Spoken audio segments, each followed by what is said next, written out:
অনিয়মের অভিযোগে জাকসু নির্বাচন বর্জনের ঘোষণা, ছাত্রদলের পরাজয় বুঝতে পেরে এই পদক্ষেপ। মন্তব্য শিবিরের, কারচুপির দায়রাতে 3টি ভোট কেন্দ্রের দায়িত্ব বর্জন। জুলাই সনদ বাস্তবায়নের মাধ্যমে আগামীর পথরেখা তৈরি হবে, মন্তব্য আলী রিয়াজের। রাজনৈতিক দলের সাথে ঐক্যমত্য কমিশনের 3য় দফা সংলাপ শুরু।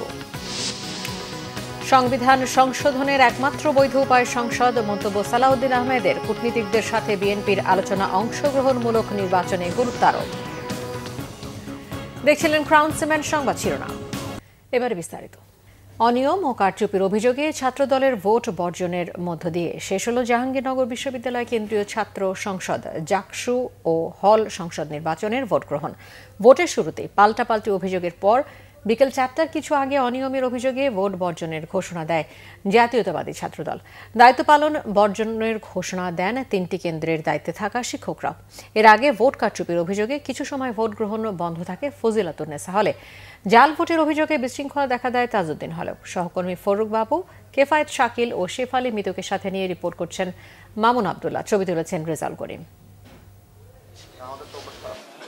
সকাল 9টায় ভোট শুরুর পর থেকেই ছিল পাল্টাপাল্টি অভিযোগ। বিকেল 4টার দিকে ভোটে নানা অনিয়ম ও কারচুপির অভিযোগ করে ভোট বর্জনের ঘোষণা দেয় ছাত্রদল। ভাসানী হলে সংবাদ সম্মেলনে নিজেদের অবস্থান তুলে ধরে তারা। সবগুলো হলে তো ব্যালট পেপার একই থাকার কথা সেন্ট্রালে, কিন্তু একটি হলের ব্যালটে কার্যকরী সদস্য বলা হয়েছে একটি ভোট দিতে, অথচ অন্য হলগুলোতে কিন্তু এরকম ছিল না।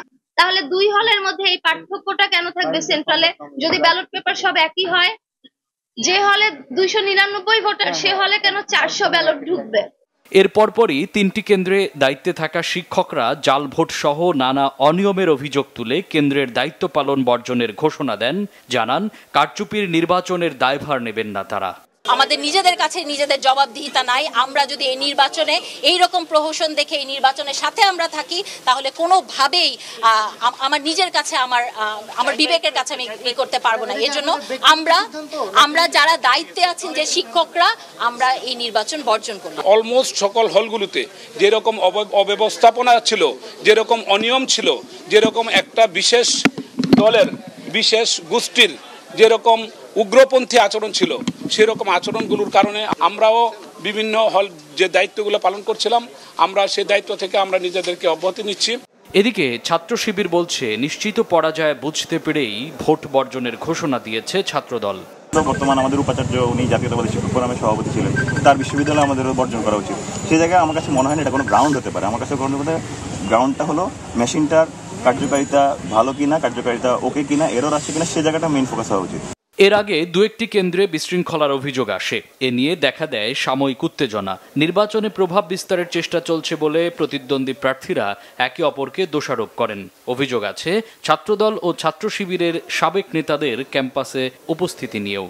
নির্বাচন কমিশনে শিবির সভাপতি একদম প্রকাশ্যেই সেখানে অবস্থান করেছেন এবং নির্বাচন কমিশন থেকে শুরু করে প্রশাসনকে প্রভাবিত করার চেষ্টা করেছেন। আমরা জানি আমাদের ভোট গণনার যে মেশিনগুলো নিয়ে আসা হয়েছে, সেগুলো এক প্রকার একটি ছাত্র সংগঠনের মদতপুষ্ট লোক বা তাদের কোম্পানির কাছ থেকে নিয়ে আসা, যার জন্য আমরা গতকাল থেকে প্রশাসনকে লিখিত আকারে এবং মৌখিকভাবে কয়েক দফায় জানিয়েছি যে আসলে আমরা চাই যে আমাদের ভোটটা ম্যানুয়ালি গণনা করা হোক। নির্বাচন কমিশন বলেছিলেন আজকে সকাল 6টা থেকে ক্যাম্পাসে কোনো সাবেক শিক্ষার্থী থাকতে পারবে না, কিন্তু আপনারা ইতিমধ্যে লক্ষ্য করেছেন যে ক্যাম্পাসে এখন পর্যন্ত সাবেক শিক্ষার্থীদের আনাগোনা লক্ষ্য করছি।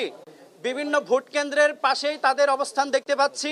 এই বিষয়টা আমাদেরকে একটু চিন্তার মধ্যে ফেলে দেয়। জাকসু ও হল সংসদ নির্বাচনে ভোট গ্রহণ সকাল 9টায় শুরু হওয়ার কথা থাকলেও তা শুরু হয় কিছুটা দেরিতে। শুরুতে ভোটার উপস্থিতি কম থাকলেও বেলা বাড়ার সাথে সাথেই বাড়তে থাকে। উৎসাহ উদ্দীপনার মধ্য দিয়ে পছন্দের প্রার্থীকে ভোট দেন শিক্ষার্থীরা। নির্বিঘ্নে ভোট দিতে পেরে খুশি শিক্ষার্থীরা। ছাত্রদলের সাদি ভাই ভিপি প্রার্থী, তিনি চলে আসেন। আপনি চিন্তা করে দেখেন, একটা আবাসিক মেয়েদের হলে সে কিভাবে ঢোকার পারমিট পেলো, সে একদম চলে গেল কোথায়? সে আমাদের ভোটার কেন্দ্রে একদম চলে গেল। ওখানে গিয়ে সে 1 ঘন্টা দরজা বন্ধ করেছিল। দরজা বন্ধ করে ওখানে কি হয়েছে? আমি শুনতে পাই যে এই হলে বঙ্গমাতা বেগম ফজিলাতুন্নেসা হলে এখানে ভোট কারচুপি হচ্ছে। ভোটার লিস্ট রয়েছে, সেই ভোটার লিস্টে আসলে যারা ভোটার তাদের ছবি না থাকার ফলে যে কোনো কারো আইডি কার্ড এনে ভোট দিয়ে দিতে পারে।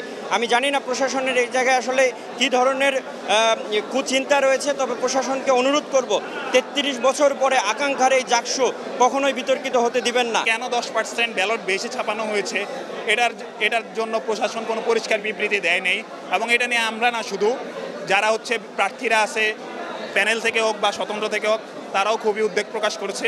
এদিকে নির্বাচনকে ঘিরে ক্যাম্পাসে মোতায়েন রয়েছে আইনশৃঙ্খলা বাহিনীর পর্যাপ্ত সংখ্যক সদস্য।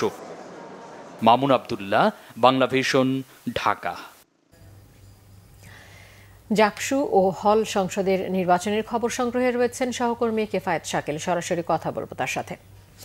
কেফায়েত, ভোট গ্রহণ শেষে ভোট গণনা শুরু হয়েছে কিনা আমাদেরকে জানাবেন। সিফাত, এখন পর্যন্ত কিছু কিছু কেন্দ্রে ভোট গ্রহণ এখনও চলছে। যেহেতু সময় শেষ হলেও শিক্ষার্থীদের লাইন শেষ হয়নি, সেই কারণে কিন্তু এখনও ভোট গ্রহণ চলছে। আমি এখন যে কেন্দ্রটি রয়েছে আমার পেছনে, এটি হচ্ছে কবি নজরুল ইসলাম হলের কেন্দ্র। এই কেন্দ্রটিতে কিন্তু এখনও ভোট গ্রহণ চলছে। ছাত্রদল যদিও ভোট বর্জন করেছে, কিন্তু এখানে কিন্তু আমরা শিক্ষার্থীদের ব্যাপক উৎসাহ দেখছি। বিশাল লাইন ধরে এখনও শিক্ষার্থীরা রয়েছেন।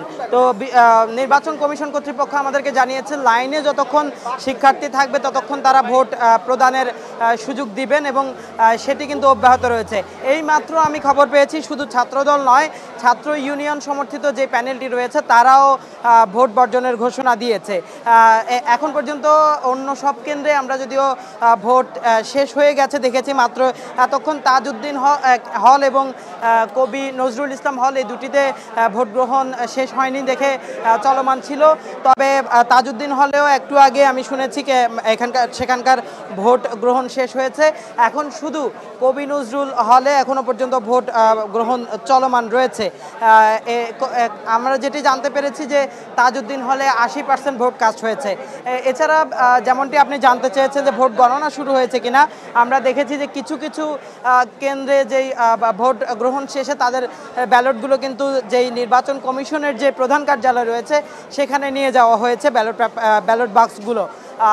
তবে সবগুলো কেন্দ্র নয়, মাত্র দুটি কেন্দ্রের এখন পর্যন্ত বাক্স আমরা জানতে পেরেছি যে নির্বাচন কমিশনে পৌঁছেছে। এছাড়া ভোট যেই গ্রহণের হার আমরা যে কেন্দ্রগুলো থেকে যেমন তথ্য পেয়েছি, প্রায় 70 থেকে 80% পর্যন্ত অধিকাংশ কেন্দ্রেই কিন্তু ভোট গ্রহণ হয়েছে। এই মুহূর্তে আমি যে কেন্দ্রে অবস্থান করছি সেটার বাইরের অবস্থা যদি দেখাই, যে এখানেও যেহেতু ভোট শেষের দিকে আইনশৃঙ্খলা বাহিনীর কিন্তু উপস্থিতি বাড়ানো হয়েছে। আইনশৃঙ্খলা বাহিনী এই মুহূর্তে এই কেন্দ্রটি ঘিরে রেখেছে। যেহেতু আসলে ছাত্রদল ভোট বর্জনের ঘোষণা দিয়েছে, এরপর থেকে ক্যাম্পাসে কিন্তু এক ধরনের গুমট পরিস্থিতি লক্ষ্য করা যাচ্ছে। একটি আতঙ্ক রয়েছে, যে কোনো মুহূর্তে আসলে যে কোনো ধরনের অপ্রীতিকর ঘটনা ঘটতে পারে এমন একটি শঙ্কা দেখা যাচ্ছে, যাকে ঘিরে কিন্তু আমরা দেখছি যে বিশ্ববিদ্যালয়ের যে হলগুলো রয়েছে সেগুলোতে বাড়তি পুলিশ মোতায়েন করা হয়েছে। সারাদিন কিন্তু আমরা পুলিশের তেমন কোনো উপস্থিতি লক্ষ্য করিনি। তবে সারাদিনই আমি যেটি বলেছি যে সারাদিন কোনো ধরনের অপ্রীতিকর ঘটনা আমরা দেখিনি, কোনো দলের মধ্যে বা কোনো ধরনের যে সংঘাত সহিংসতার মতো কোনো ঘটনা দেখিনি। তবে এক পক্ষ আরেক পক্ষকে দোষারোপ করেছে, সেটি কিন্তু সারাদিনই চলমান ছিল। এবং 4টার দিকে আমরা দেখি যে ছাত্র দলের যে প্যানেল রয়েছে তারা আসলে ভোট বর্জনের ঘোষণা দেয়। এবং সবশেষ একটু আগে ভোট গ্রহণ শেষে 5:30টার দিকে ছাত্র ইউনিয়নের পক্ষ থেকেও কিন্তু ঘোষণা আসে যে তারাও কিন্তু এই ভোট বর্জন করছে, এমন ঘোষণা তারা দিয়েছে। আমি এখন যেই হলে আছি সেখানকার চিত্র যদি দেখাই, এখানে কিন্তু বাড়তি পুলিশ মোতায়েন করা হয়েছে। এর আশপাশে আরও যে 4টি হল রয়েছে সবগুলোতেই কিন্তু ভোট গ্রহণ শেষ হয়ে গেছে। শুধু এই হলটিতে এই মুহূর্তে ভোট গ্রহণ কিন্তু চলমান রয়েছে। আমরা যেটি ধারণা করছি যে এই হলটির ভোট গ্রহণ শেষ হলে হয়তো সবগুলো হলের যে ব্যালট বাক্সগুলো রয়েছে সেগুলো একসঙ্গে হয়তো নিয়ে যাওয়া হবে নির্বাচন কমিশনের যে কার্যালয় রয়েছে সেখানে। এছাড়া আরেকটি বিষয় আপনি জানেন যে শুধু ছাত্রদল নয়, শিক্ষকদের 3জন শিক্ষকও কিন্তু এই ভোট বর্জনের ঘোষণা দিয়েছেন। যারা আসলে নির্বাচনী দায়িত্ব পালন করছিলেন সেরকম 3জন শিক্ষক কিন্তু এই কারচুপি শিবিরকে সুযোগ দেওয়ার অভিযোগ তুলে তারা কিন্তু বর্জন করেছেন। তো আমার কাছে যেই জাকসু নির্বাচনের এখন পর্যন্ত এই ছিল সর্বশেষ। ধন্যবাদ। কেফায়েত জানাচ্ছিলেন জাকসু থেকে। জুলাই শহীদদের আকাঙ্ক্ষা বাস্তবায়নে বৈষম্যহীন ঢাকা বিশ্ববিদ্যালয় গড়তে সকল পরীক্ষার্থীদের নিয়ে কাজ করার প্রত্যয় ব্যক্ত করেন নবনির্বাচিত ডাকসু ভিপি সাদিক কায়েম। সকালে রায়ের বাজারে ৭১-এর মহান মুক্তিযুদ্ধে নিহত শহীদদের প্রতি শ্রদ্ধা জানিয়েছেন ডাকসুর নবনির্বাচিত নেতারা। এ সময় তারা ৭১ এবং ২৪-এর শহীদদের আকাঙ্ক্ষা ধারণ করে এগিয়ে যেতে চান বলে উল্লেখ করেন। সেই সাথে জুলাই শহীদদের আকাঙ্ক্ষা বাস্তবায়নে বৈষম্যহীন ঢাকা বিশ্ববিদ্যালয় গড়তে কাজ করবেন বলেও জানান। ডাকসুর নবনির্বাচিত ভিপি সাদিক কায়েম বলেন, নির্বাচনে অংশগ্রহণকারী সবার ইশতেহার বাস্তবায়নে শিক্ষার্থীদের মতামত নিয়ে কাজ করা হবে। জিএসএসএম ফরহাদ বলেন, শহীদদের আত্মত্যাগ কাজের মাধ্যমে পূরণ করার চেষ্টা করা হবে। হিজাব নিয়ে ভারতীয় মিডিয়া নিজেদের এজেন্ডা বাস্তবায়নে মিথ্যা তথ্য ছড়াচ্ছে বলেও অভিযোগ করেন তিনি। এই যে গণকবর, এখানে সেই গণকবরটাতে আমরা আজকে জিয়ারত করেছি এবং জুলাইয়ের সকল শহীদদেরকে স্মরণ করে আমরা তাদের জন্য আল্লাহর কাছে দোয়া করেছি। আরেকটি কর্মসূচি হচ্ছে আমাদের এখান থেকে পাশে ৭১-এর শহীদদের যে কবর, ৭১-এর মুক্তিযুদ্ধের যে শহীদদের কবর, সেখানে আমরা জিয়ারত করব। তাদের যে আমানত আমাদের উপর অর্পিত হয়েছে সুন্দর ক্যাম্পাস গড়বার জন্য, সেই অনুভূতি যাতে আমাদের সবসময় থাকে এবং শহীদদের এই স্যাক্রিফাইসের মূল্য যাতে আমরা আমাদের কাজের মধ্য দিয়ে, শিক্ষার্থীদের কমিটমেন্ট রক্ষার মধ্য দিয়ে, শিক্ষার্থীদের অধিকার বাস্তবায়নের মধ্য দিয়ে আমরা সেটি জারি রাখতে পারি, বাস্তবায়ন করতে পারি। জুলাই বিপ্লবে যে ২০০০ ভাই বোন শহীদ হয়েছে, এই প্রত্যেকটা পরিবারেই আমাদের পরিবার। তাদের কথাগুলো, তাদের আকাঙ্ক্ষাগুলো, তাদের প্রত্যাশাগুলো পূরণ করা এখন আমাদের মূল কাজ। আমাদের এই ডাকসু নির্বাচনের বিজয়, এটা জুলাইয়ের প্রজন্মের বিজয়, ঢাকা বিশ্ববিদ্যালয়ের ৪০,০০০ শিক্ষার্থীর বিজয়, শহীদদের আকাঙ্ক্ষার বিজয়। আমরা আবার বলছি, এখানে যারা ডাকসু নির্বাচন করেছে এখানে কোনো হার জিত নাই। আমরা সবাই সহযোদ্ধা ছিলাম। জুলাই যেভাবে আমরা একসাথে কাজ করেছি, ফ্যাসিবাদের বিরুদ্ধে আন্দোলন করেছি এবং আজকে আমরা আজাদি আনতে পেরেছি শহীদদের মাধ্যমে। এবং জুলাই বিপ্লব পরবর্তীতে আমাদের ঢাকা বিশ্ববিদ্যালয় বিনির্মাণ করার জন্য ডাকসু নির্বাচন পরবর্তীতে আমরা সবাইকে নিয়ে একসাথে কাজ করব। প্রধান উপদেষ্টার প্রেস সচিব শফিকুল আলম জানিয়েছেন, স্থানীয় সরকারকে শক্তিশালী করতে কাজ করছে অন্তর্বর্তীকালীন সরকার। সেক্ষেত্রে স্থানীয় পর্যায়ে তহবিল সংগ্রহের উপর গুরুত্ব দিয়েছে উপদেষ্টা পরিষদ। প্রধান উপদেষ্টা ডক্টর মোহাম্মদ ইউনূসের সভাপতিত্বে অন্তর্বর্তী সরকারের উপদেষ্টা পরিষদের বৈঠক হয়। জানানো হয়, উদ্ভূত পরিস্থিতিতে নেপালে বাংলাদেশিদের দেখভালের বিষয়ে সেখানে অবস্থানরত রাষ্ট্রদূতের সাথে সার্বক্ষণিক যোগাযোগ হচ্ছে। ৫০০ DWT এর ঊর্ধ্বে সমুদ্রগামী জাহাজ আমদানিতে মূল্য সংযোজন কর অব্যাহতি দেওয়া হয়েছে উপদেষ্টা পরিষদের বৈঠকে। কাতারে ইসরায়েলি বর্বর হামলার পর OICর জরুরি বৈঠকে পররাষ্ট্র উপদেষ্টা যোগ দেবেন বলেও জানান প্রধান উপদেষ্টার প্রেস সচিব। স্থানীয় সরকার শক্তিশালী করার বিষয়ে আলোচনা করেন উপদেষ্টারা।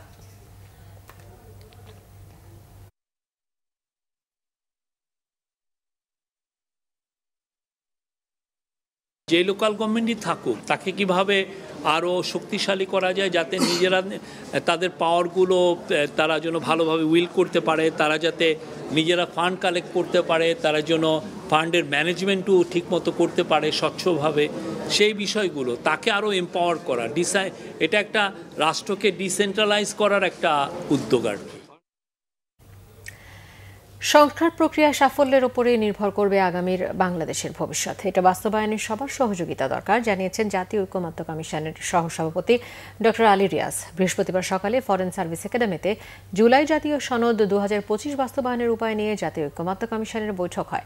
আলোচনায় জামায়াত নেতা সৈয়দ আবদুল্লাহ মোহাম্মদ তাহের বলেন, সংবিধান সংশোধনের বিষয়ে বেশ কয়েকটি প্রস্তাব নিয়ে আলোচনা হয়েছে।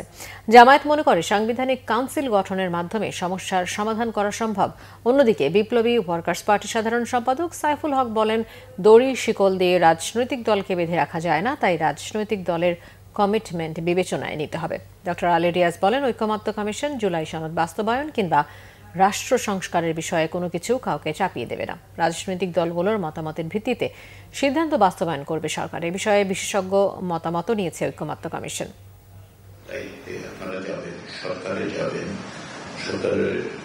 বিরোধিতাও করবেন, রাজনীতির পুঙ্খানুপুঙ্খ দিকগুলো আপনারা বিবেচনা করবেন। যেহেতু আপনারা বিভিন্ন সময় এই বিষয়ে বিভিন্ন রকম ভাবেই সমঝোতার জায়গায় এসেছেন, আমরা এটাই আশা করি কমিশন, যে আপনাদের দলগত অবস্থানের বাইরে গিয়েও বিভিন্ন দলের অবস্থানগুলো জানার মধ্য দিয়ে বিশেষজ্ঞদের মতামতের পরিপ্রেক্ষিতে আমরা যদি সুনির্দিষ্টভাবে সুপারিশ করতে পারি, সরকারকে জানাতে পারি যে এই রাজনৈতিক দলগুলোর যে অবস্থা, তারপরে সরকার সে বিষয়ে সিদ্ধান্ত নিতে পারবে বলে আমরা আশা করি।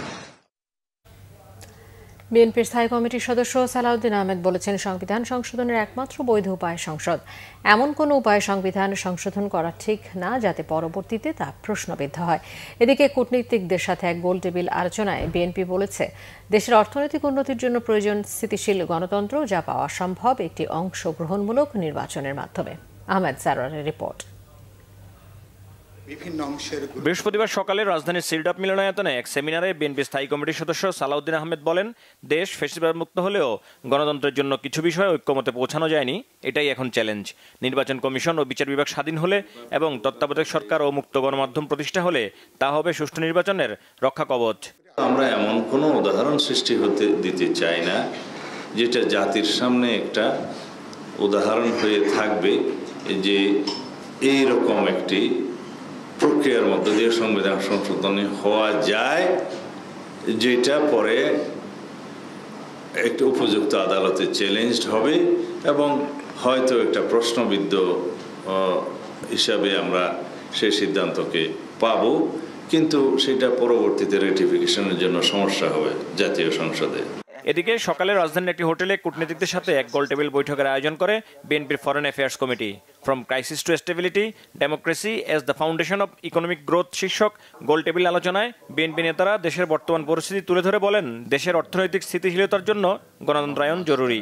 Actually, I know of that investment came in after the 5th of August, but for a country like Bangladesh, who's striving to go up, who's trying to develop into a graduate country, we need investments from both local and foreign investments. অর্থনৈতিক উন্নয়নের জন্য একটি স্থিতিশীল সরকারের প্রয়োজন, একটি গণতান্ত্রিক সরকারের প্রয়োজন। এবং আমিও দলের একজন তৃণমূলের কর্মী হিসেবে যেটা মানুষের সাথে কাজ করে বুঝতে পেরেছি যে তারাও চায় একটা জবাবদিহিমূলক সরকার। জবাবদিহিমূলক সরকার তখনই নিশ্চিত করা সম্ভব হয় যখন একটি নির্বাচিত সরকার রাষ্ট্র পরিচালনার দায়িত্বে থাকে। গণতন্ত্রের অনুপস্থিতিতে কি হয় সেটা গত 15 বছরে আমরা দেখেছি। এখানে যেটা হয়, গণতন্ত্র না থাকলে জবাবদিহিতা থাকে না, জবাবদিহিতা না থাকলে ইনভেস্টমেন্ট হবে না, লুটপাট হবে এবং লুটপাটের সংস্কৃতি চালু হবে। সুতরাং দেশের মানুষের স্বার্থে এবং সত্যিকারের যদি জবাবদিহিতামূলক সরকার আমরা করতে চাই, তাহলে অবশ্যই গণতন্ত্র লাগবে। সেমিনারে বিদেশি কূটনীতিকরা জানান, নির্বাচনের মাধ্যমে স্থিতিশীলতা ফিরলে দেশে বিনিয়োগ বাড়বে। China is also ready to share its governance experience with Bangladesh to assist it in improving the business environment. Ahmed Sarwar, Bangla vision, Dhaka. ফরিদপুরের ভাঙ্গায় আসন পুনর্বিন্যাসের দাবিতে চতুর্থ দিনের মতো সকাল সন্ধ্যা মহাসড়ক অবরোধ করা হয়। পাশাপাশি ঢাকা খুলনা রেলপথ অবরোধ করায় আটকা পড়ে ঢাকাগামী ট্রেন। এদিকে বাগেরহাটের সংসদীয় 4টি আসন থেকে একটি কমানোর প্রতিবাদে জেলায় দ্বিতীয় দিনের মতো হরতাল চলছে।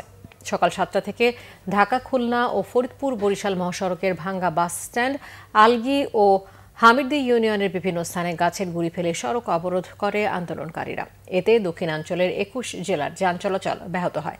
সকালে খুলনা থেকে ঢাকাগামী জাহানাবাদ এক্সপ্রেস রেললাইন অবরোধের কারণে ভাঙ্গা জংশনে পৌঁছতে না পেরে মকসুদপুর থেমে যায়। গত কয়েকদিনে ভাঙ্গায় একাধিকবার মহাসড়ক অবরোধ, মানববন্ধন এবং রেলপথ অবরোধ করা হয়। এদিকে হরতালের দ্বিতীয় দিনে অচল বাগেরহাট। সকালে সড়কে আগুন জ্বালিয়ে বেঞ্চ পেতে, বাঁশ পেতে ও গাছের গুঁড়ি ফেলে এই কর্মসূচি পালন করেন আন্দোলনকারীরা। হরতালের সমর্থনে বিভিন্ন স্থানে মিছিল করেন সর্বদলীয় সম্মিলিত কমিটির নেতাকর্মীরা এবং বিএনপি জামায়াতের নেতাকর্মীরাও।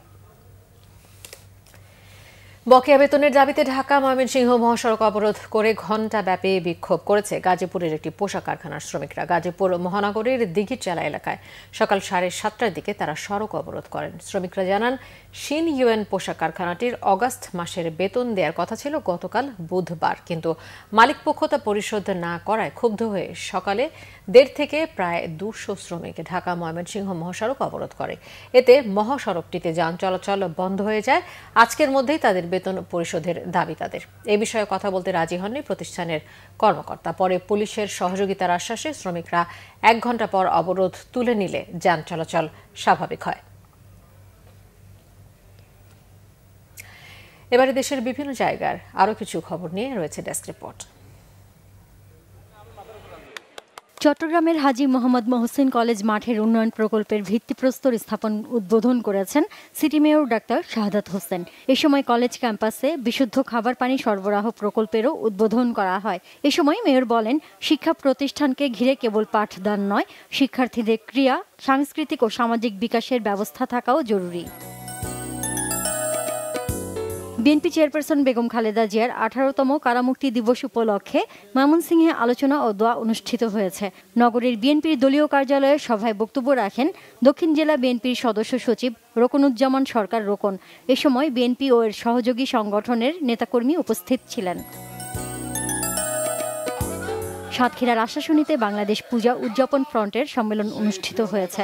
সংগঠনটির আশাশুনি উপজেলা শাখার আয়োজনে সদর ইউনিয়ন পরিষদের সামনে অনুষ্ঠিত সম্মেলনে প্রধান অতিথির বক্তব্য রাখেন বিএনপির জাতীয় নির্বাহী কমিটির সদস্য অধ্যাপক ডাক্তার শহীদুল আলম।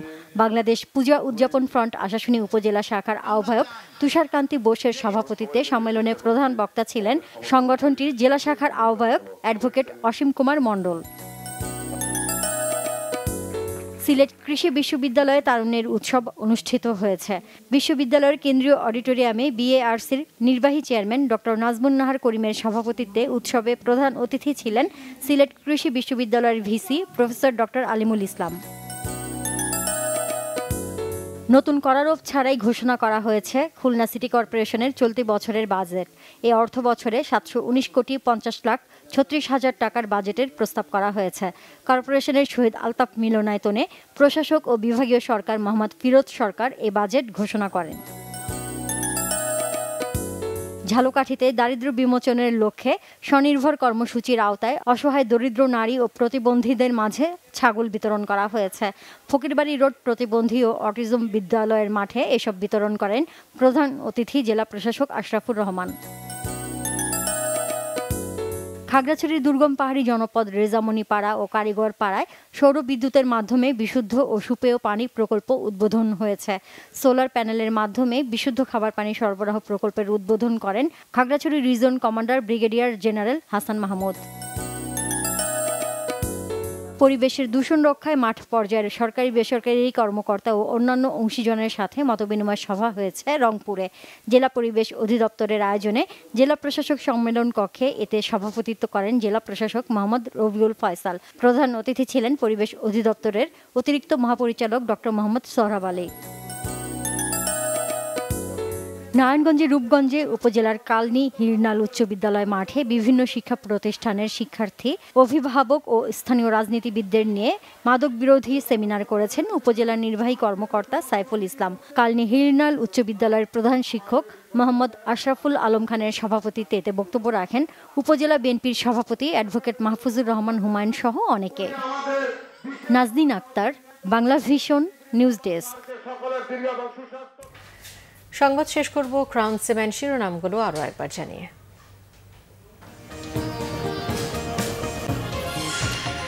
অনিয়মের অভিযোগে জাকসু নির্বাচন বর্জনের ঘোষণা ছাত্রদলের। পরাজয় বুঝতে পেরে এই পদক্ষেপ, মন্তব্য শিবিরের। কারচুপির দায় এড়াতে 3টি ভোট কেন্দ্রের দায়িত্ব বর্জন শিক্ষকদের। জুলাই সনদ বাস্তবায়নের মাধ্যমে আগামীর পথরেখা তৈরি হবে, মন্তব্য আলী রিয়াজের। রাজনৈতিক দলের সাথে ঐক্যমত্য কমিশনের 3য় দফা সংলাপ শুরু। সংবিধান সংশোধনের একমাত্র বৈধ উপায় সংসদ, মন্তব্য সালাউদ্দিন আহমেদের। কূটনীতিকদের সাথে বিএনপির আলোচনা, অংশগ্রহণমূলক নির্বাচনে গুরুত্ব আরোপ।